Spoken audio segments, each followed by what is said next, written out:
My name is Randy Bryce. I'm running for Congress against Paul Ryan. And I remember right after Donald Trump was elected, and I got a call from Christine Newman-Ortiz, who was telling me that, we have people that are terrified. We're having emergency meetings. Would you be able to help plug labor in with our community? And you don't say no to something like that.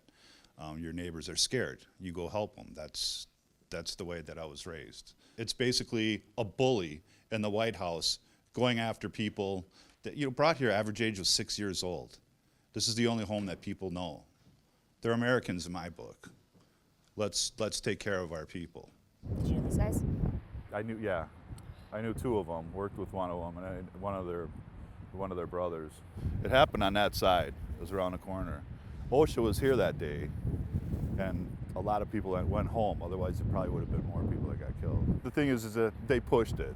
They were in a hurry. There's a game going on in Miller Park. They wanted to put on a show, and they did. So how long did you work on this? For about a year. The last year that it was being built. So what did you do? Well, Put the roof on. wow. It took a few years to build. Mm-hmm. That wall back there has name. That's where everybody's names are that worked here. That's a really wonderful thing to do. I've never seen any of this at any park. Do you think that this represents Wisconsin, at least the people of Wisconsin, their value for workers? Yeah, it used to be. Yeah. All right, where are you? There he is. Well, it's beautiful. What's that? It's beautiful. It I is. wish we It could really go see a is. game right now, and you could teach me about baseball. Come on in. That door's open. Yeah, sorry. So what's going on here? They're having it's like apprentice. I'm pretty sure it's apprentices Okay. doing their test for state certification. That's one of the things you have to do to get your journeyman's book. It's important to be state certified for welding because that's how the building stays together. Right. And if your welds are crappy, the building's not going to stand up. Right. But it's knowing how to. It's just being the most qualified, the best trained, so that when we go on a job, we can get it done in the least amount of time. Right. How are these guys doing? They're doing great. What is it? Oh yeah, he's doing great. He's positive. Right now, he's our most accomplished welder. So he's doing really good. Any questions from anybody? How often do you get burned? Every weld? Yeah. Look at their jackets. Look at my jackets. They get burned a lot. Elbows, biceps. I love how excited you are. Oh yeah. Who's Get got used the to most it. burns? You don't jerk after a while. Yeah. Shake to the bottom of your jacket. Shake to the bottom of your jacket, burn it down. Right. Gotta keep it going because if you mess it up, then you're gonna mess up your whole weld. Well, you guys kick some ass. Nice to see you guys. Keep dancing. Yes. Dancing. Every time I see you, I'm gonna make you dance. You gotta dance. Thanks for coming down, Randy. No, great. It's great coming down and there's people here. Now I want to be an iron worker. It's never too late. Talk to Rich. I love fire, I think we so. should do it online now. We can do it Well, online. but I want to play with the fire. That's the fun part. So where are we right now? This is our hall. This is the day room. This is where we have our union meetings. And then from 7 to 9, people looking for work come in here, hang out. The contractors call our office when there's a project going on, and they'll say we need 5 people that can weld to show up at such and such location. So they'll get drawn from here. They get a ticket, and then they get sent out to the job. And this is our hall, and we have pictures from projects and things that have happened How long have you been an iron worker? for going on 21 years. What got you into it? A patient that goes to the doctor's office that my mom worked was our retired apprenticeship coordinator, and he just loved it, absolutely loved it. And I was working, I had 2 full-time jobs at the time, bartending and security. Was looking for one good job. I think one of the benefits of me running is that I get to share more about what we're about more. More people get to see. It's not, it's for everybody, it really is, that everybody's welcome. It's turned so many people's lives around. Whether people we're incarcerated, getting out because we don't ask where you've been. It's what do you want to do? There's no box to check, were you a felon? do you have a license? Can you get to work? And are you going to bust your rear end once you're in? That's all that we ask. Do you feel that there's camaraderie is so much? Huge, huge. Especially in this trade, people are just so proud of things that we do. Other people see it as being impossible, or and that's one of the things you learn. It's when somebody tells you, "I can't." What we hear is, "I won't." So when you were a kid, did you ever think you're going to get into politics, or before you became an iron worker? No. Did you think maybe a year ago, over a year ago, I'll say? It's not something that was really on my bucket list, but it was just had enough. I'm fed up. It's not something that it's like I have to do this before I die. It's just, raising my son and just seeing what's happened here overall to the state. It's an embarrassment. Are there other iron workers that have been elected? No. Wow. So this is a big deal for No. Yeah, it is. everyone. There were workers, I worked on a high-rise in downtown Milwaukee that worked on the Trump Tower, and they saw how he withheld like payroll money for a subcontractor, so they couldn't make it, so that you settle down the line for a lesser amount. But that's making money by stiffing the workers. Right. That's what he was about.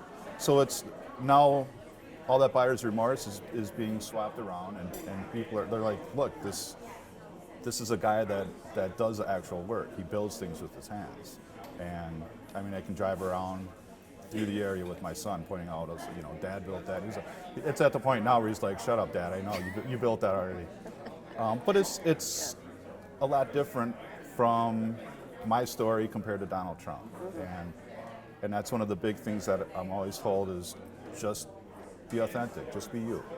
How much have unions been ripped apart in the state over the last decade, and what happened?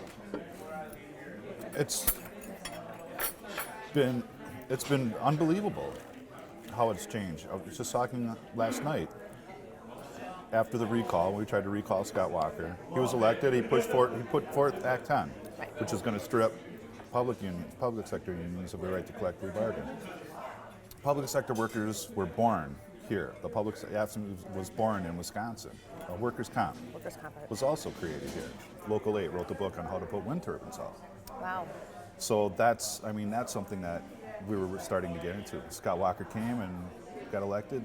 They put a halt to all wind turbines in Wisconsin. Why? What's making up their strategy? Making up excuses. They make too much noise for the local farmers. Whatever they can, and it's. Yeah. I mean, we know who's bankrolling their elections and why they won't let us put them up. But that book's still being used throughout the country for putting them up every place else. But it's, people are proud of what they do, but more importantly, they need to keep food on their tables. So that's why it's dependent on us, when we get elected to places like that, is to go and make sure that we're able to put up more wind turbines as alternative, sources of fuel. How do you rebuild the economy? You may not have the same types of jobs, but how do you rebuild this region and convince people who have been affected, who may have done the same thing their entire lives, and now their job is either obsolete or has gone overseas, and it's going to be very hard to bring it back? There are other things that we need to be looking at, especially retraining. Whereas, as far as the expense of retraining yourself once you get laid off from a job. But even though the factories and the buildings that these people worked at are abandoned, we can't abandon the workers. They need something to do. And when you get laid off, you're not going to have extra money to be able to go pay for school. Because you're thinking about that unemployment, a couple $100, maybe $300 a week that you're getting. You can't live off of that. You're running against Paul Ryan. Why? I mean, okay, now people are taking you very seriously, but when the idea came to you, what inspired you to run against arguably one of the most powerful men in the country? It got to be a thing when we were talking, myself and Marina, about Corey Mason. I was getting up, she was like, and we're looking for somebody to run against Paul Ryan. And we think you would be the perfect fit. And so finally when it was asked, it was like, will you run? It was at that May Day parade, where it was, tens of thousands of people that are terrified all around you, that their families, they're there because they're afraid their families are going to get ripped apart. But yet seeing that look of determination on their faces, united in big groups. And it was like, when you get asked at that point, there's no saying no. I'm that determined. to make a change, and nobody's going to fight harder than me. You know, so it was, why not me? Why not? It's about we as human beings coming together and saying, you know what, it's time for us to do something. It's time for us to stand up and say enough is enough and we need to do more. The Republicans have their narrative, and it's very negative, and it puts us to the point where people are afraid of us and they want nothing to do with us. So we need people who are going to counter that and speak up loudly and say, that's not true. Here's a whole slew of examples of all the positive contributions that these same individuals have made. I mean, the Ironworkers Union that I belong to, it's overwhelmingly a bunch of white guys. And we're doing whatever we can to diversify it, whether it's, using legislation so that we can have wording to bring in, it used to be on project labor agreements, where we could have community agreements where we specify that we're going to bring in like 40%, how we did at the Northwestern Mutual Tower. You bring in a certain percentage of people that are unemployed, minorities, that live in the community. When the union members come up to me and they say, well, I hear you're in favor of making it easier for people to stay in the country that are here. I'm like, yes, I absolutely am. They're like, well, what about taking our jobs? And I'm like, your jobs? You need to look at the big picture. The big picture is that these corporations that are taking advantage over people that are here without documentation would totally rake you over the coals if they could. And as soon as I heard Donald Trump talking about these people, those people, it's like, okay, he's doing that. And he's starting to do a really good job. But look at the stuff he's doing.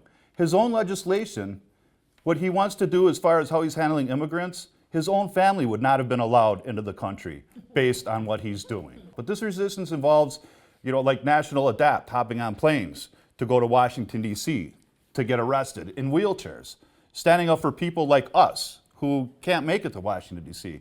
I don't have a disability, but knowing that there are people with disabilities traveling to Washington, D.C., standing up for me, you better believe when I get elected, I'm going to stand up for them. That's how we're going to take this back. It's all about people power. We're facing a lot of this divide and conquer.